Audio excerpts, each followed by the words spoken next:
All India Radio presents Morning News.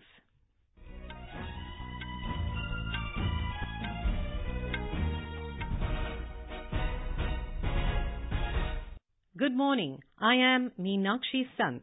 The headlines.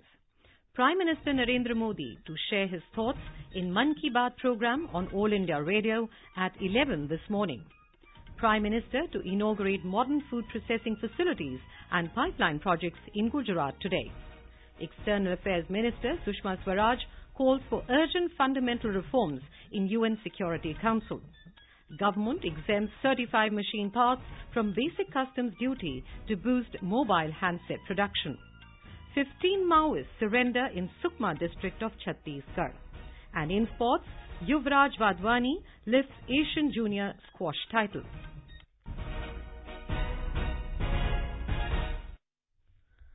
Prime Minister Narendra Modi will share his thoughts with people in the country and abroad in Mann Ki Baat program on All India Radio this morning. It will be the 48th episode of the monthly radio program. The program will be broadcast on the entire network of All India Radio and Doordarshan at 11 a.m. It will also be streamed on the YouTube channels of the Prime Minister's Office, Information and Broadcasting Ministry, AIR and DD News, and will be simultaneously broadcast on AIR's website www.allindiaradio.gov.in. AIR will broadcast the program in regional languages immediately after the Hindi broadcast. The regional language versions will also be repeated at 8 p.m. in the evening. Prime Minister will inaugurate modern food processing facilities and pipeline projects in Gujarat today. Mr. Modi will inaugurate modern food processing facilities at Anand, including Amul's ultra-modern chocolate plant. He will also inaugurate Anand Agricultural University's Incubation Centre cum Centre of Excellence in Food Processing. More from our correspondent. Prime Minister Narendra Modi will also launch Mujkuwa Solar Energy Cooperative Group of 11 farmers at Mogar village. He will lay the foundation stone of Amul Dairy's first plant in West Bengal at Kolkata through video conferencing, apart from addressing the farmers' rally. Later, Prime Minister will visit Anjar town in Kutch, where he will dedicate a natural gas pipeline led by Gujarat State Petronet Limited, along with other developmental projects. The 67-kilometer long pipeline has been built at the cost of rupees 375 crore between Mundra Port and Anjar. During the last leg of his visit, Prime Minister will inaugurate the museum dedicated to Mahatma Gandhi in Rajkot. The museum has been built at a cost of rupees 26 crore in the premises of 164 years old Alfred High School, where Mahatma Gandhi had studied during early age. Yogesh Pandya, Air News, Ahmedabad. External Affairs Minister Sushma Swaraj has called for urgent fundamental reforms in the UN Security Council. Addressing the UN General Assembly last evening, she said the United Nations must accept that it needs fundamental reforms and reforms cannot be cosmetic. Mrs. Swaraj stressed the need to change the institution's head and heart to make both compatible with the contemporary reality. Speaking on the occasion, she said, संयुक्त राष्ट्र में सुधारों की आवश्यकता है और उससे भी पहले सुरक्षा परिषद के सुधार में आवश्यकता है और ये सुधार दिखावे के लिए नहीं बल्कि ऐसे सुधार हों जो दिल और दिमाग में बदलाव लाएं। आज सुरक्षा परिषद दूसरे विश्व युद्ध के 5 विजेताओं तक ही सीमित है। क्या इसे आज के युग के अनुकूल माना जा सकता है? Mrs. Swaraj also called upon the world body to pass the Comprehensive Convention on International Terrorism to end Pakistan-sponsored terrorism. External Affairs Minister said India had proposed a draft document on the subject at the UN in 1996, but till today, that draft has remained a draft because a common language has not been agreed upon. She said, विश्व के इनामी आतंकवादी पाकिस्तान में स्वतंत्रता सेनानी कहे जाते हैं। पाकिस्तान की सरकार उनके सम्मान में डाक टिकटें निकालकर उन्हें महिमा मंडित करती है। ऐसी करतूतों की कब तक हम अनदेखी करते रहेंगे? यदि इन हरकतों को कानून बनाकर अभी नहीं रोका गया, तो वो दिन दूर नहीं जिस दिन आतंकवाद का ये दानव पूरी दुनिया को निगल जाएगा। इस मंच से आप सबको अपील करती हूँ कि आतंकवाद की परिभाषा पर सर्वसम्मति बनाकर जल्दी से जल्दी हम CCIT को पारित करें। The External Affairs Minister said India has always favored talks and dialogue with Pakistan, but Islamabad has not stopped sponsoring terrorism against it. She said India is accused of sabotaging the process of talks, which is a complete lie. The minister said existential threats of climate change and terrorism are the biggest challenge before the world. On climate change, she said developed nations must help the deprived with financial and technical resources to save the world from the adverse effects of climate change. In Chhattisgarh, 15 Maoists, including a couple, surrendered in Sukma district yesterday. Police said the rebels, 4 of them carrying cash rewards on their heads, turned themselves in before police and CRPF officials in Sukma town. Superintendent of Police Abhishek Meena said among the surrendered Maoists, Kunjam Kosa was the most dreaded one. Kosa's wife, Kunjam Parvati, also surrendered. We spoke to Mr. Meena on this. One LGF commander, Kunjam Kosa, surrendered with his wife and 13 other Naxal cadres in Sukma. And he was wanted by police for a very long time. It is the result of the pressure created by police and CRPF forces in this area. The rehabilitation package and the surrender policy of government is also attracting them. Now they want to leave that path of violence and this ideology of Naxals, and they want to connect to the mainstream of this government.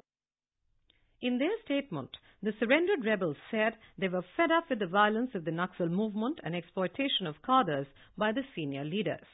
This is All India Radio giving you the news. For quick news updates round the clock, follow us on Twitter on our Twitter handle at AIR News Alerts. Government has exempted 35 machine parts used for manufacturing mobile phone components from the basic customs duty to boost mobile handset production in the country. According to an official notification, the Finance Ministry exempted items such as motherboard coating machine, PCB assembly loader and unloader from customs duty. These capital goods are used for making mobile phone components such as lithium-ion battery, speaker and receiver, data cables and optical fiber, etc. Indian Cellular and Electronics Association has appreciated this move. Digital India program started by the central government has brought far-reaching changes in the lives of people across the country. In Himachal Pradesh, people from every walk of life are adopting the digital system. Connecting to Digital India, people are doing small online transactions and making payments without any difficulty from their homes. Here's a ground report from our Shimla correspondent. The campaign launched by Prime Minister Narendra Modi to digitalize the country is also being proved helpful for the people of Himachal Pradesh. The masses living in far-flung areas are also taking huge benefit by using online applications for financial transaction. In Chamba district, even the weaker section of the society are developing themselves by adopting online payment system. मेरा नाम गिरीश कुमार है और मैं चंबा से हूँ। गरीब से गरीब व्यक्ति वो आज डिजिटल से जुड़ के एक विकसित आदमी में तब्दील हो रहा है। इससे जितने भी पिछड़े इलाके थे सारे तो हाई डेट हो रहे हैं। इसका सबसे बड़ा एक फायदा ये है कि जैसे हॉस्पिटल में देखा जाता था कि 10 बजे के बाद ही डॉक्टर नहीं आया होता था, पर आज बायोमेट्रिक मशीन्स लगने के कारण उस डॉक्टर को ऑन टाइम आके अपने हाजिरी लगानी पड़ती है, जिसके कारण हर आदमी को सुविधा प्राप्त हो रही है। भीम ऐप पेटीएम के कारण आप एक जगह से दूसरी जगह पैसे कम से कम टाइम पे भेज सकते हैं। Certainly with the Digital India program where the transactions are prompt and easy, the time and money of the people are also being saved. Apart from this, the transparent system has helped in curbing corruption. Sanjeev Sundaryal, AIR News, Shimla. State education ministers will meet in Haridwar on Wednesday for a 2-day brainstorming session on quality of higher education in the country. Unveiling the logo for the Gyan Kumbh, Uttarakhand Chief Minister Trivendra Singh Rawat said the session will be inaugurated by President Ramnath Kovind. Distinguished academics will also participate in the event. Uzbekistan President Shavkat Mirziyoyev will be on a 2-day visit to India from today. He will be accompanied by a high-level delegation. This will be the first visit of President Mirziyoyev to India. Tomorrow, Mr. Mirziyoyev will meet Prime Minister Narendra Modi and have delegation-level talks at the Hyderabad House. He will also meet President Ramnath Kovind, Vice President M. Venkaiah Naidu, and External Affairs Minister Sushma Swaraj. In Indonesia, the death toll from a powerful earthquake and tsunami on the island of Sulawesi has risen to 420. Authorities fear increase in casualties as remote areas are cut off by the 7.5 magnitude earthquake and 5 feet high tsunami. At least 540 people have been badly injured as hospitals struggle to cope with the influx of casualties. President Joko Widodo has said the military is being called in to the region to help search and rescue teams get to victims and find bodies.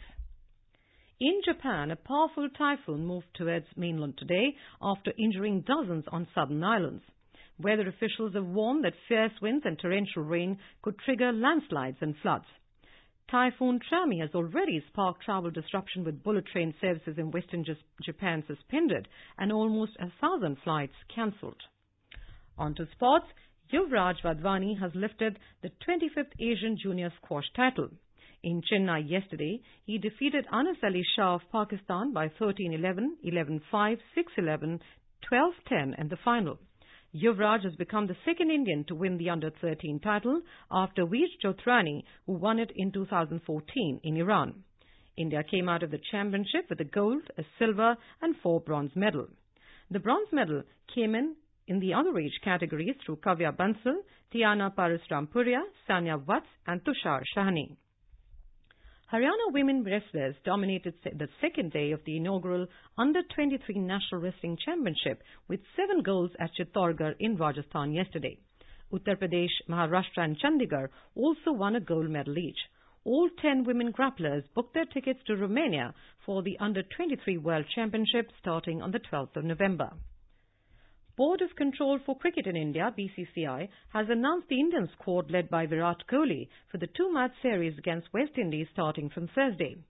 Shikhar Dhawan was dropped while Mayank Agarwal and Mohammad Siraj's domestic exploits were rewarded with maiden India call-up. The selectors decided to rest the duo of Bhuvnesh Kumar and Jasprit Bumrah, effectively thrusting upon Mohammad Shami the responsibility to lead the pace attack. The first test match will be played in Rajkot from October 4th to 8th and the second in Hyderabad from October 12th to the 16th. And now for an overview of today's newspapers, it's over to Saira Mujtaba. Thank you, Meenakshi. Foreign Minister Sushma Swaraj's address at the UN General Assembly figures prominently on the front pages of most newspapers today. Pak's verbal duplicity expertly masks its malevolence, says Sushma, reports the DNA. The Asian Age adds, at United States, Sushma Swaraj shames Pakistan on terrorism, rules out talks, pitches for permanent seat in Security Council, flags climate change. Meanwhile, the Hindu informs that Indian and Pakistani armies on Saturday traded heavy fire on the line of control in Jammu and Kashmir's Kupwara district. The Hindustan Times reports significantly on its front page that India will sign the S-400 missile system deal with Russia during the annual summit between Prime Minister Modi and President Vladimir Putin during the latter's visit next week. The cold-blooded killing of an Apple executive in Lucknow has also been highlighted by many papers on their front pages. Constable in UP shoots dead Apple executive in cold blood, headlines the Indian Express, while the Times of India says, UP cops gunned down Apple executive, his offence refusing to stop. The tsunami at the Indonesian island of Sulawesi has been covered with photographs and news reports by many newspapers. Tsunami leaves a deadly trail, exclaims the Hindustan Times, while the DNA adds, tsunami sensors missed 18-feet high waves that killed 384 in Indonesia. The Hindustan Times notes, CGI designate Gogoi says he has a plan to tackle judicial backlog. The Indian Express further quotes him, pendency can make the system irrelevant, have a plan. The Sunday Pioneer on its front page informs, rain aplenty, but 253 districts face drought, cities in east, northeast and south face the heat. And finally, the Hindu reports that the iconic 17th century bridge, Oonch Kadal, shaped like the hump of a camel and located in the middle of the picturesque Dal Lake in Srinagar, will be restored through a conservation project with the help of Germany. And with that, it's back to you, Meenakshi. Thank you, Saira. And now, before we end the bulletin, the headlines once again. Prime Minister Narendra Modi to share his thoughts in Mann Ki Baat program on All India Radio at 11 this morning. Prime Minister to inaugurate modern food processing facilities and pipeline projects in Gujarat today. External Affairs Minister Sushma Swaraj calls for urgent fundamental reforms in UN Security Council. Government exempts 35 machine parts from basic customs duty to boost mobile handset production. 15 Maoists surrender in Sukma district of Chhattisgarh. And in sports, Yuvraj Wadhwani lifts Asian Junior Squash title. And with that, we end the morning news. Have a nice day.